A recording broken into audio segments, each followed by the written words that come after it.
Hey, it's Jordan with Status Coup, coming to you from a hotel where I'll be for a few days. My wife and I still love each other very much. Unfortunately, I was exposed over the weekend as somebody who's now tested positive for COVID. So just to be safe, because my wife is immunocompromised, keeping distance until I get a negative test in a few days. But we'll still have reporting and as much content as we can with me coming from a hotel. Now, Roe versus Wade, which is obviously the biggest news story out there right now. There's new developments, protests happening at some of the justices' homes, and a new report from the Washington Post shows that as of a week ago, the five justices who would be in the majority to strike down Roe versus Wade are holding fast to their decision to strike it down. Let me read this to you. Washington Post obtains new leaks from Supreme Court revealing conservative justices are holding the line. The Washington Post published a deep dive report on Chief Justice John Roberts' standing on the Supreme Court, suggesting that his clout might be waning among his fellow justices. Roberts' authority and power might be on the decline following Political's bombshell report on a draft decision to overturn Roe v. Wade and an immediate controversy surrounding how and from whom the draft decision was leaked to the press. But oddly, the article itself appears to include another leak, which is clearly reported to have come from, quote, conservatives close to the court, who, of course, spoke on the condition of anonymity. The sources are said to have told reporters about private conversations between Roberts and his fellow jurists as far back as early December, conversations that were almost certainly intended to stay private. Writing for the Washington Post, Robert Barnes, Carol Lenig, and Ann Marimow report, the leaked draft opinion is dated in February and is almost surely obsolete now, as justices have had time to offer dissents and revisions. But as of last week, the majority of five justices to strike Roe remains intact, according to three conservatives close to the court, who, like others, spoke on the condition of anonymity to discuss a sensitive matter. A person close to the most conservative members of the court said Roberts told his fellow jurists in a private conference in early December that he planned to uphold the state law and write an opinion that left Roe and Casey, which was the follow-up to Roe in 1992, in place for now. But the other conservatives were more interested in an opinion that overturned the precedents, the person said. A spokesperson for the court declined to comment, and messages extended to justices were unreturned.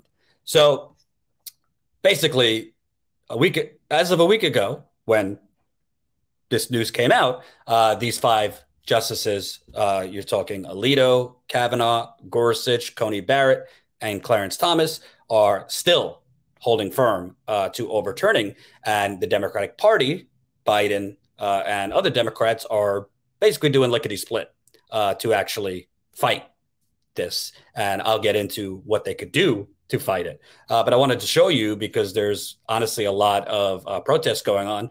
This is from Tina Desiree Berg, who does great freelance reporting for us out of LA. This was in front of a Planned Parenthood the other day, where a fight almost broke out between pro-life protesters and pro-choice protesters. Are you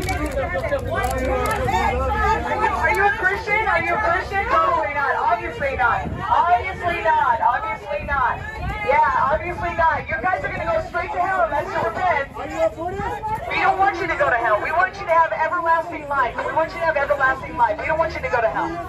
We want you to raise your hand to the Lord and let the Lord in.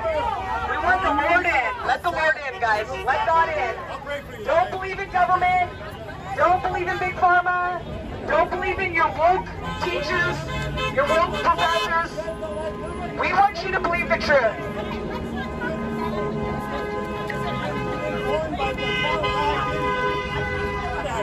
Where's that energy for Biden? Biden's doing the same thing but worse. Where's that energy for Biden? Keep that energy up. $8 a fucking gallon. I gotta pay up the ass. Fuck Joe Biden. That's one thing we can agree on. Thank you. Thank you. All right, thank you guys. Thank you guys. The street over there. Thank you for keeping the peace. You know.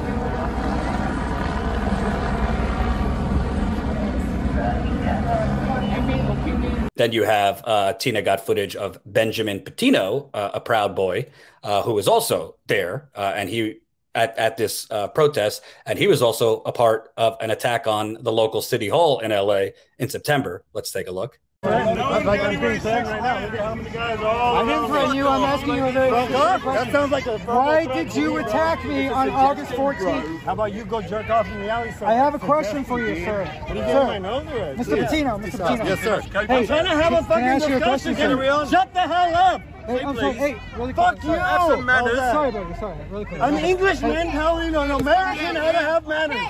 You don't want another revolution, my boy.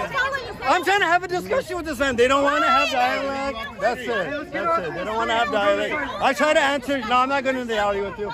I try to have a conversation with you. Hey, I respect you, bro. I respect you. No, you don't. Why did you? No, he's right. Why did you attack us in front of City Hall? Why did you or your guys stab one of our guys? Why did you stop my boy? And if you'd like, and why did they need a knife? No, there wasn't two people. There was one person. And your guys are being charged with attempted murder. You're correct. Am I wrong or am I right? I am right. Because I come out here with the facts. You can, but just give me a second. Why would it? What benefits you guys to dox me? What benefits? What does it benefit you guys to dox me? Look, if anything, I was a young anarchist punk rock kid before, dude. Thank you very much. That is right. Thank you. That is right. Okay. Let's take the energy down. Let's keep the energy up, baby. Come on. Wait, hold on. I just have one question. Bro, I'm not out here because I hate any of you. Only one question. Any of you. If someone's, if I feel a thread like these guys are pointing stuff in my face. Why did you decide to attack me on? Why was there a big rumble? Why? You want to hear about whys? Let's talk about facts. We're out here today. I just want you to take responsibility. We're out here today. I'm not hurting you. I'm not attacking you, am I? I don't have any desire to hurt you or attack you. Okay, well, but listen. But look, when shit happens, shit happens. Why did you guys attack the guy and the preacher at the weekend? You also have protesters that gathered outside Justice Kavanaugh's house, and you hear protesters, pro-choice protesters, passionately calling out Kavanaugh. Let's take a look. We will not go back. I see you, buddy. We will not go back. We will not go back. We will not go back. We will not go back. There's also going to be protests, I believe, tonight outside Justice Alito's house.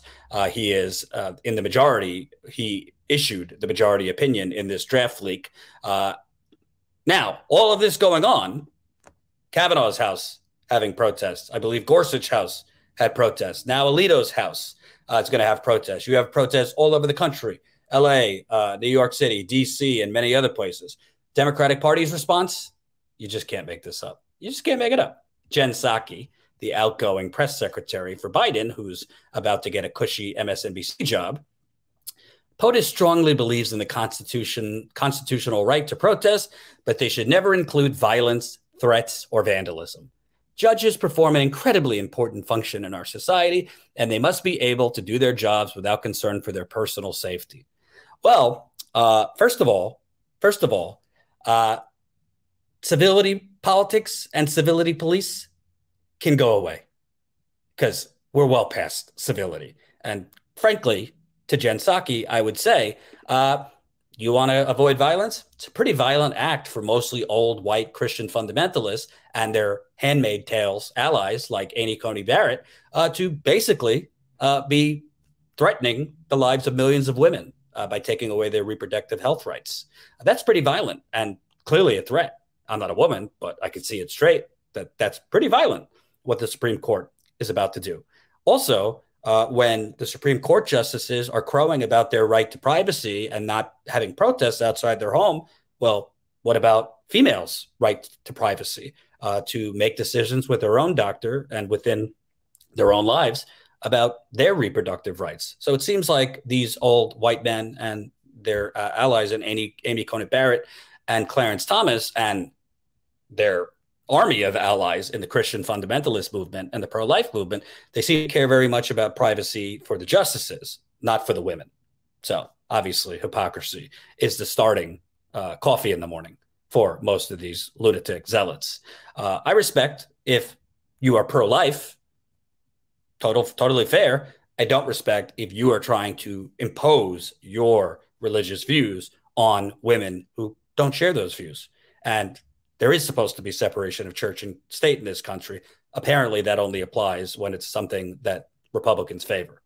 But I will also say, Obviously this is Republicans in the driver's seat, but you have a Democratic Party who has tools to oppose this. Number one, which should have been done months ago. They should have already started a process to impeach Justice Clarence Thomas, who clearly has blinking red light conflicts of interest when it comes to his wife, Ginny Thomas, who literally was shown in text messages to be essentially cheering on and trying to help coordinate January 6th before it happened. And trying to coordinate with Trump's administration their nonsense conspiracy theories about the election, which are not true. Biden did win the election. Trump lost fair and square. She also said in those text messages, "Oh, I feel better because I just talked to my best friend about this." Well, her and Clarence Thomas are quoted often as referring to each other as their best friends. Clarence Thomas has said, "I never discuss my cases or work with my wife." Very clearly, before this leak came out about Roe versus Wade, they could have went after Clarence Thomas. They chose not to because they have no spine. Secondly, Biden could have expanded the court. He could have done it months ago. Chooses not to because he's still living in 1980s where we could all just, bridge the divide and be civil again and lower the temperature in Washington. You're dealing with extremist lunatics in the Republican Party. There is no civility. You're not going to go back to the good old days where Democrats and Republicans civilly work together to fuck you and me. Could have expanded the court. Then you look at Justice Alito, you look at Gorsuch, and you look at Kavanaugh. You look at their testimonies. Clearly, to me, there's a case that they perjured themselves in terms of Roe v. Wade, because all three of them, including Alito, decades ago said this is basically the law of the land. They referenced stare decisis, which is legal doctrine that cites precedent as what the Supreme Court is supposed to follow. Obviously, there is precedent here in two cases to uphold Roe v. Wade and women's abortion rights. And they nodded their head and gave words that said they adhere to the precedents. Well, if you want to be an idiot and say, well, views could evolve over time. Yeah, not on this.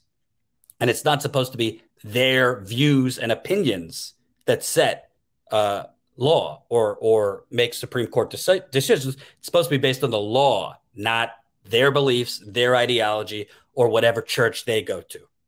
So the Democrats have tools in their toolbox to go after this.